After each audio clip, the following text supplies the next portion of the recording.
நீங்கள் உங்கள் வீட்டில் மீன் வளர்க்குறீங்களா? அப்போது இந்த வீடியோ உங்களுக்கு தாங்க. என்னடா சொல்ல போகிறேன்னு பார்க்குறீங்களா? நம்ம எல்லாருக்கும் இருக்க பெரிய பிரச்சனை, மீன் எதுக்கு செத்து போச்சுன்னே தெரியாமல் செத்துரும்.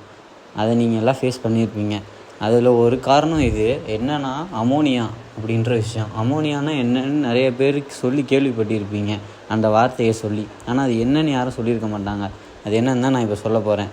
அதை ஃபுல்லாக கேட்கணுன்னா இந்த வீடியோவை ஃபுல்லாக பாருங்கள்.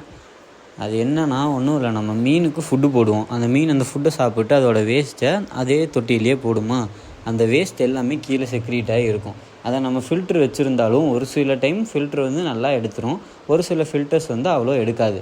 அந்த வேஸ்ட் என்ன பண்ணுன்னா அந்த தண்ணியில் அமோனியாவை ஜென்ரேட் பண்ணும். அந்த அமோனியா தண்ணியில் அதிகமாக வரப்போ மீனுக்கு ஆக்சிஜன் லெவல் கம்மியாகி மீன் சாவறதுக்கான வாய்ப்பு அதிகம்.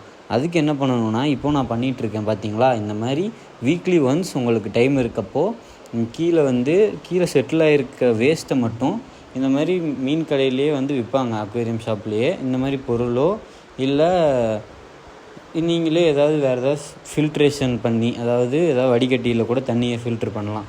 இந்த மாதிரி எல்லாத்தையும் எடுத்துகிட்டு அதுக்கடுத்து திரும்பி நீங்கள் வச்சுருந்த ஸ்டோன்ஸு பிளான்ட்டு எல்லாத்தையும் போட்டு மீனை அப்படியே விட்ரு. மீனை மட்டும் சேஞ்ச் பண்ணாமல் அதில் கீழே எடுக்கிறப்பே கொஞ்சம் தண்ணியும் சேஞ்ச் ஆகிரும். இப்படி வீக்லி ஒன்ஸ் பண்ணிங்கன்னா அமோனியா கண்டென்ட்டும் தண்ணியில் அதிகமாகாது, உங்கள் மீனும் சாகவே சாகாது மோஸ்ட்டாக.